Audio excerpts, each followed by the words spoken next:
Hello, Bel Air Intermediate. I am so excited to be back with you again this year for our next school-wide book that we're reading for the upcoming literacy nights.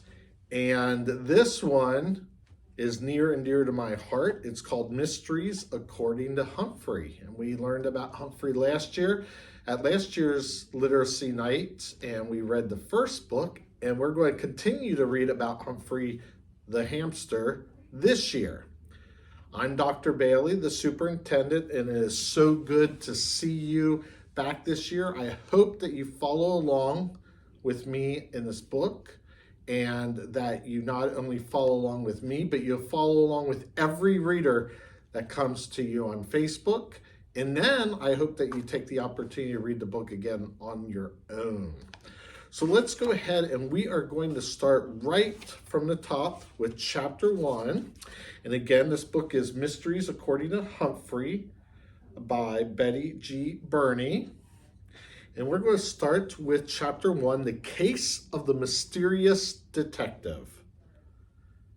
Outside, the sun was shining, but inside room 26 of Longfellow's school, it was a dark and stormy night. Mrs. Brisbane, our teacher, was reading us a fur-raising mystery story from a big red book. A mystery is like a puzzle. It can be something unsqueakably scary, like a thing that goes thump in the night. Or a mystery can be something ordinary, like what happened to Mrs. Brisbane's glasses. Sometimes our teacher can't find her glasses when they're right on her head.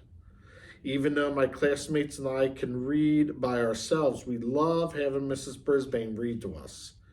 It is surprising that I can read because I am the classroom hamster, but I am also smart, if I do say so myself.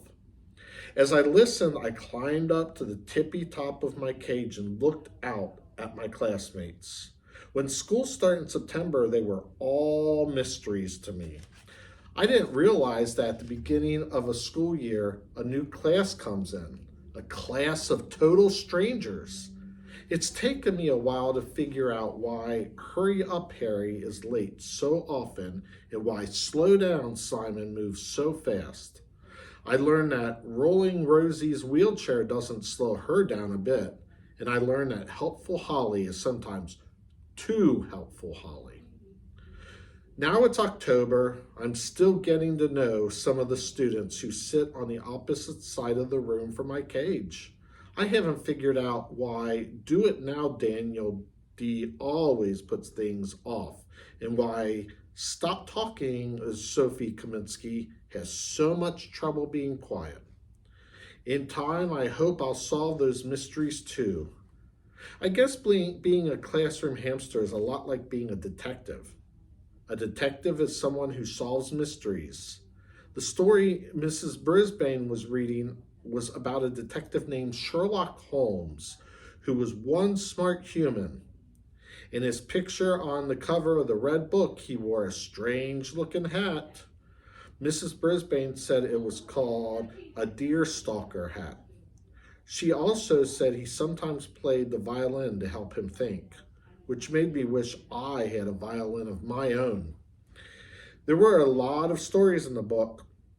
This puzzling mystery had to do with a man with flaming red hair named Mr. Yabas Wilson. He came to Sherlock Holmes and explained something strange that had happened to him. It started when he saw an ad in the newspaper for a job that was only for a person with flaming red hair. I guess that's why the name of the story was The Adventures of the Red-Headed League. Mrs. Brisbane asked us, why would they only want someone with red hair? Kelsey Kirkpatrick's hand shot up so fast she almost hit just Joey, who sat next to her. Please be careful, Kelsey, Mrs. Brisbane said. So what do you think? Kelsey said, they must be looking for somebody smart. Everybody knows that redheads are the smartest people. My classmates all laughed because Kelsey has red hair. Naturally, she would think red-haired people are the smartest. Mrs. Brisbane laughed too. Yes, Kelsey, some red-haired people are very smart, but I don't think that was the reason. She asked if we had any other ideas. I thought, if the job needed someone smart, I think they might look for a clever hamster like me. Paul Fletcher, whom I think of as a small Paul, had another idea. Maybe they needed someone who looked like someone else, a different person with red hair, he suggested. That's an interesting idea, Paul. You'd make a good detective, Mrs. Brisbane said. Paul Green, whom I think of as Tall Paul, raised his hand. Maybe the person has to wear a costume, he suggested, and they need red hair to go with the costume. Excellent idea, Mrs. Brisbane said. Thomas T. True looked puzzled, and he raised his hand. Is this a true story, he asked. I mean, is Sherlock Holmes a real person? Mrs. Brisbane smiled. No, it's a made-up story. But Sherlock Holmes almost seems like a real person, and he's been popular for many years. When he solves a mystery, he looks for clues. She explained that a clue is information that helps you solve a mystery, and Sherlock Holmes was always looking for clues because a good detective always has to be sharp-eyed. Mrs. Brisbane read some more. The red-haired man got hired, but it turned out the job was nothing more than copying out the encyclopedia every evening. What a strange job. Why would anyone need someone to copy the encyclopedia? And why would the person have to have red hair? This was a mystery indeed. Suddenly, Mrs. Brisbane stopped reading and closed the book. Eek! I squeaked. My classmates all groaned and begged her to read more, but it was almost time for afternoon recess. When you come back, I'll have a different kind of mystery for you, she said, which got us all excited again. Soon the classroom was empty, except for Og the Frog and me. Classroom pets like us don't get to go outside for recess. Once we were alone, I squeaked to my neighbor who lives in a tank next to my cage. Og, why do you think that ad asked for someone with red hair? He splashed around a little bit in the water side of his tank and then leaped up and said, boing, boing. He sounds like a broken guitar string, but he can't help it. It's just the sound he makes. I guess Og didn't know much about red hair. He doesn't have any hair or fur at all, and he's very, very, very green. I don't have any ideas either, I said, but I'm sure going to think about it. When my friends come back, they were anxious to hear about the other mystery. You know, class, when we read, we're all detectives, the teacher said. We all look puzzled. Sometimes we come across a word we don't know, right? She asked. Everyone nodded, including me. So to figure out what the word means, we look for a clue, Mrs. Brisbane continued, just like Sherlock Holmes. Try this sentence. Then Mrs. Brisbane wrote something very mysterious on the board. The twins look so much alike, I was pie-whacked when I tried to tell them apart. Pie-whacked?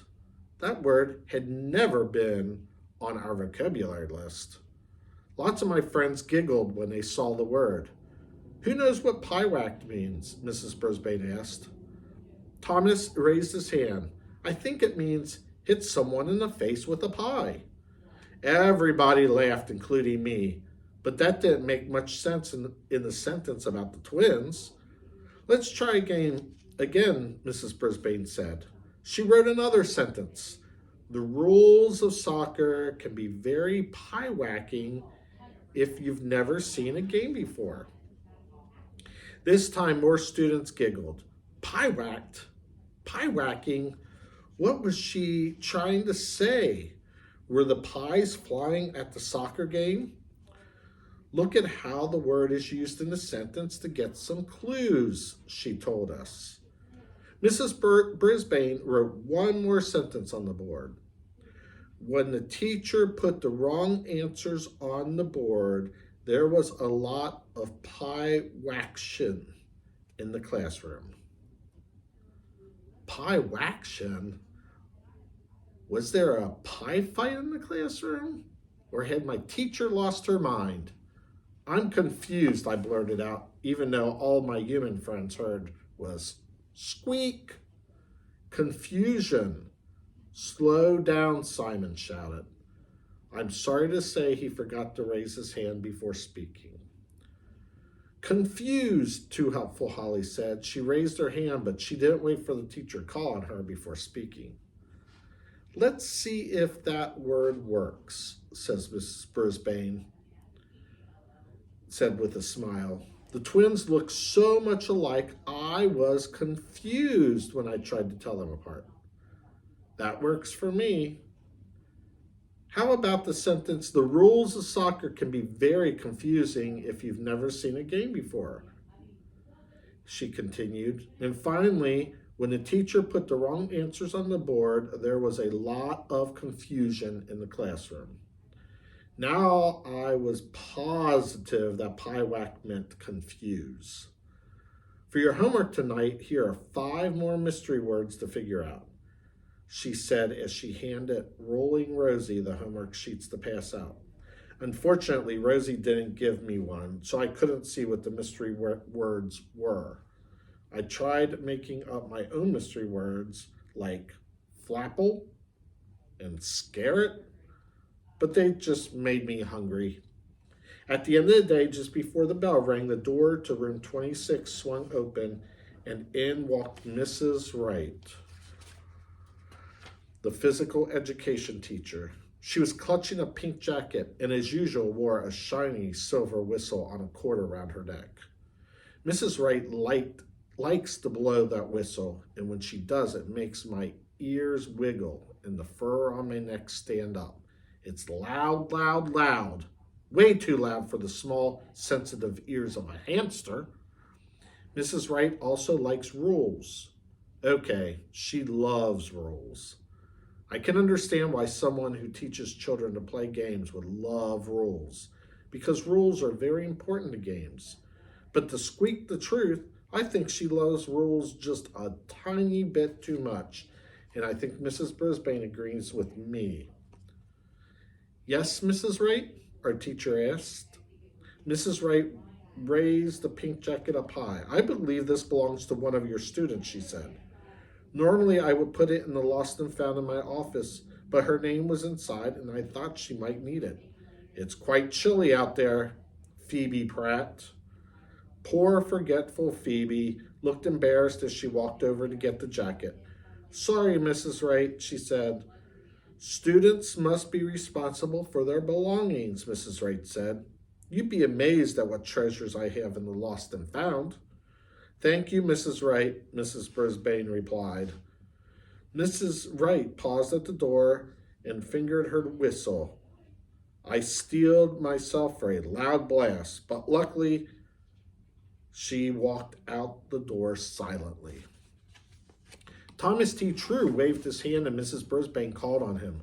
Don't go to that lost and found, he said. I went there last year and it was a scary place. Now, what was scary about, Mrs. Brisbane asked. Thomas's eyes grew wide.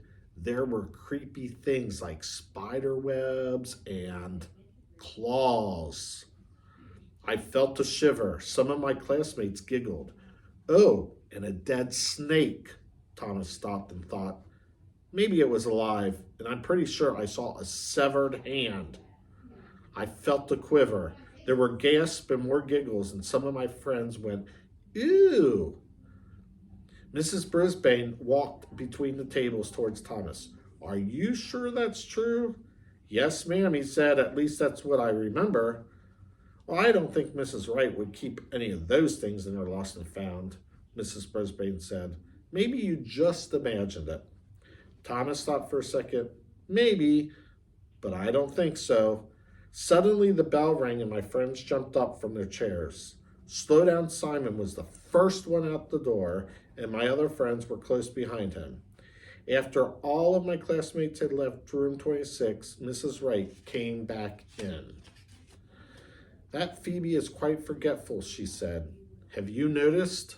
"Yes, I have. We're working on it," Mrs. Brisbane said.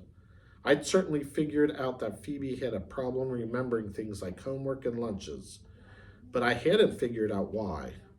All I really knew about Phoebe was that she lived with her grandmother, who seemed like an unsqueakably nice human.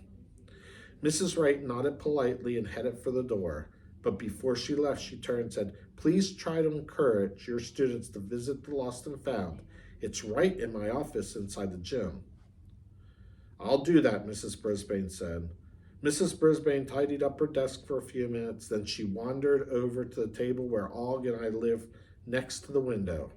"Have a good night, fellows," she said. "I hope today wasn't too pie-whacking for you. See you in the morning." She laughed and then she left, just like on any other day. "See you in the morning." That's what she said. I remember it so well. Later that night, Aldo came in to clean the classroom as he does every night. "Never fear, Aldo's here," he boomed. Then he laughed, which made his big furry mustache shake. He went right to work, moving the tables and sweeping the floors, humming a happy-sounding song.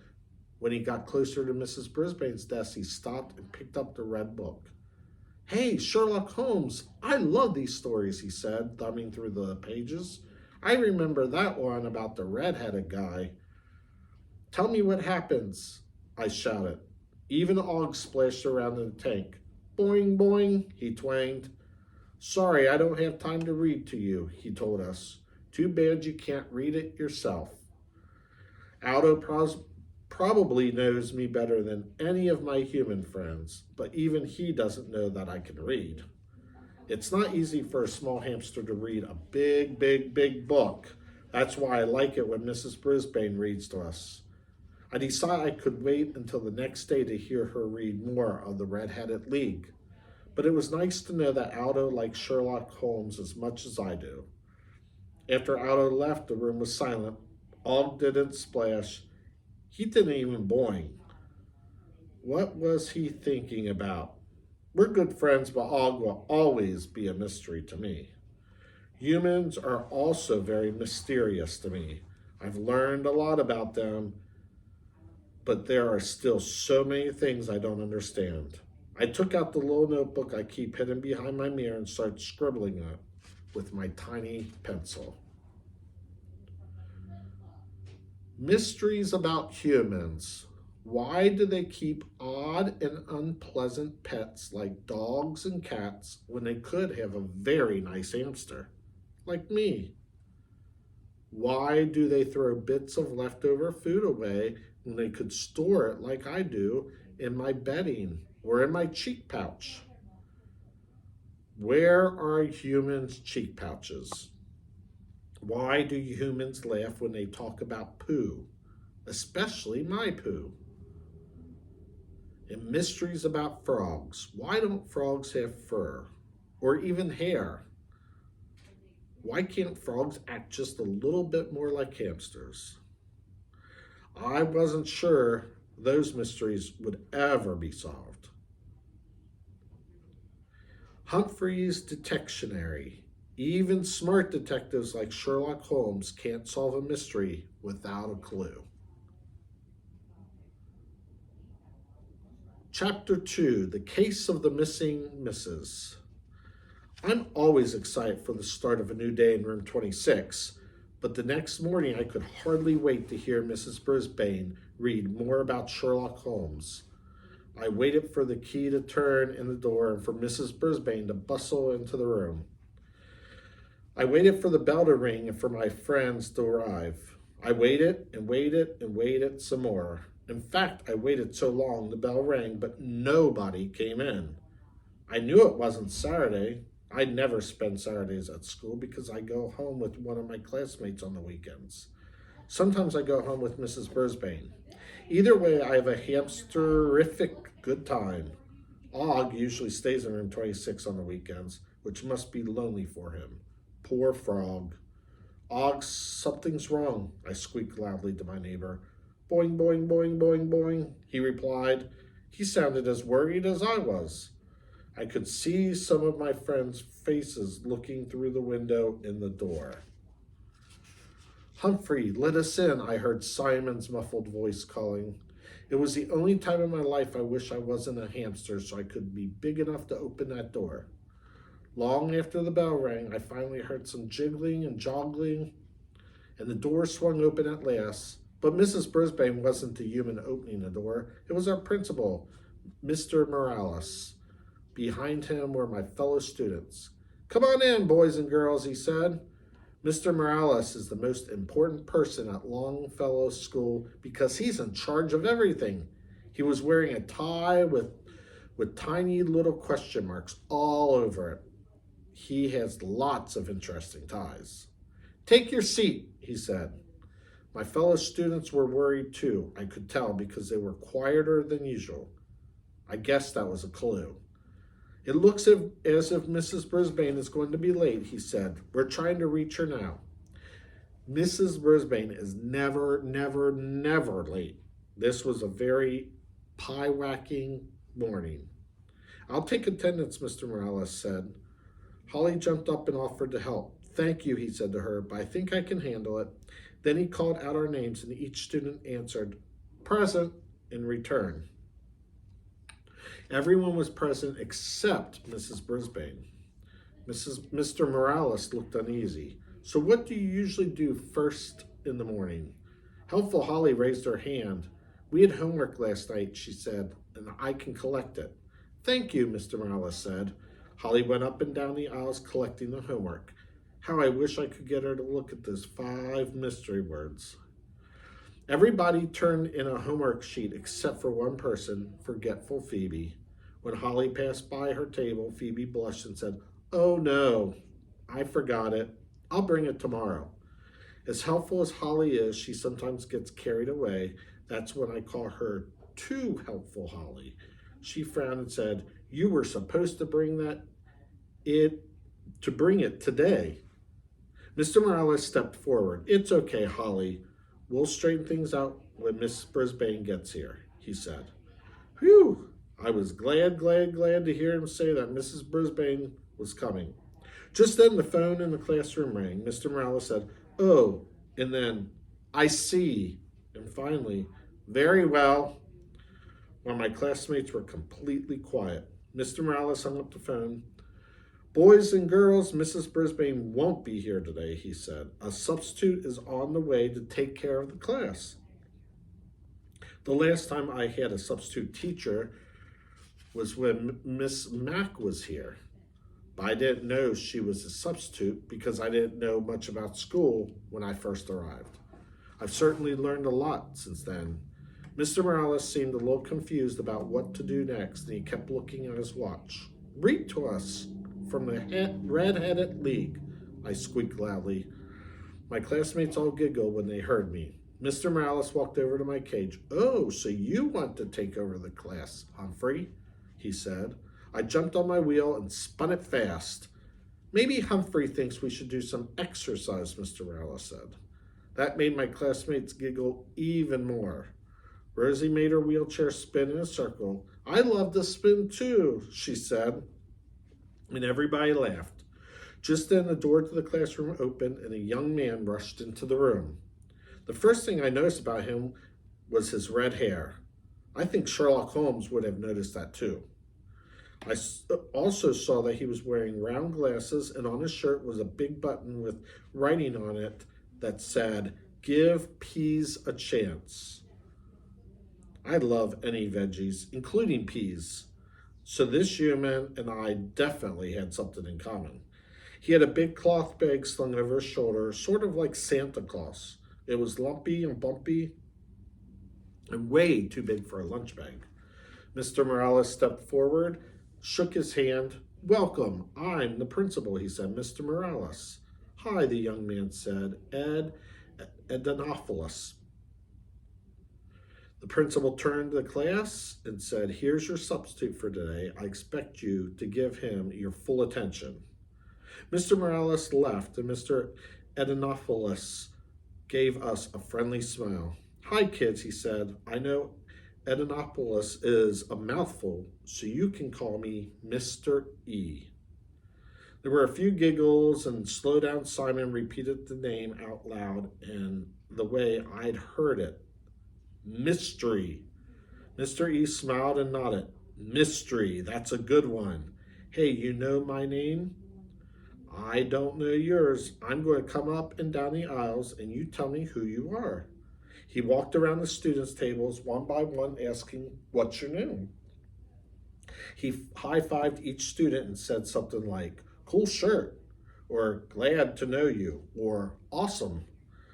My name is Holly, and I collected the homework this morning. Two helpful Hollies said when Mr. E got to her, it was our mystery word sheet. I put it on the teacher's desk. Only one didn't get turned in. Thanks, Mr. E said. I'm Sophie, and I really like your pen. I like to wear pins with sayings, too. Stop talking, Sophie said. Do you remember where you got it? Mr. E didn't remember where he got it. Sophie kept on talking until he said, I think I better give the rest of the class a chance. He moved on to the next table. Hi, Thomas T. True, Thomas said. My dad's a detective, like Sherlock Holmes. Not, I just heard Just Joey mutter. Mr. E turned toward the class. What's the problem, he asked. He told me that his dad's an airplane pilot, Just Joey said.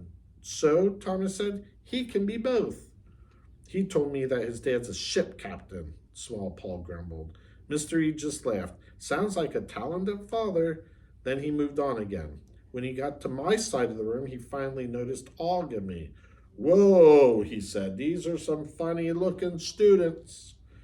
I heard some giggles, but I wasn't laughing. I can see how you might call Og funny-looking, but not a handsome golden hamster like me. Mr. E leaned in and looked right at me. What's its name? Humphrey, I squeaked loudly, and I'm not an it. Whoa, he said again. I think he's talking. What is he, a rat? It was clear that this teacher did not do his homework when it came to animals. Imagine mistaking me for a rat. Luckily, my friends all shouted out, Hamster! His name is Humphrey, Holly added. Mr. E said, Cool. Then he turned to Og. I know this is a frog, right? What's its name, he said. Boing, boing, boing, Og twanged loudly. He probably doesn't like being called an it either. His name is Og, Rolling Rosie explained. Og the frog. Mr. E said, I like it. He was quiet for a few seconds as he looked around the room. You know, I was still sleeping when I got the call to come over here, so I don't know what your teacher's plans were today, he said. Why don't you tell me what you want to do? My friends looked surprised. I'm sure I look surprised too. Hurry up, Harry waved his hand and Mr. E called him. I'd like to go home, he said. Everybody laughed. It was a funny thing to say, but I don't think Mrs. Brisbane would have laughed. I understand, Mr. E said, but I don't think that's going to happen. Hey, I know. Why don't we sing a song to help me remember your names? Everybody seems to like the idea of a song.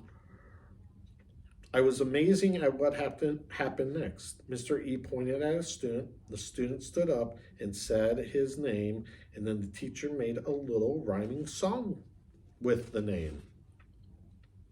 He took parts of each name and added things to it, like Banana Fana and Fee Fi Fo. After a few names, the whole class joined in. The song made my friends giggle, but it was very confusing to me. After he finished, the whole class, Rosie raised her hand and asked if they could do my name. I can't remember it all, but it ended with Fee Fi Mo Mumphrey. Humphrey. Bumphrey, Mumphrey, Fumphrey. Whoa! How was this going to help him remember our real names?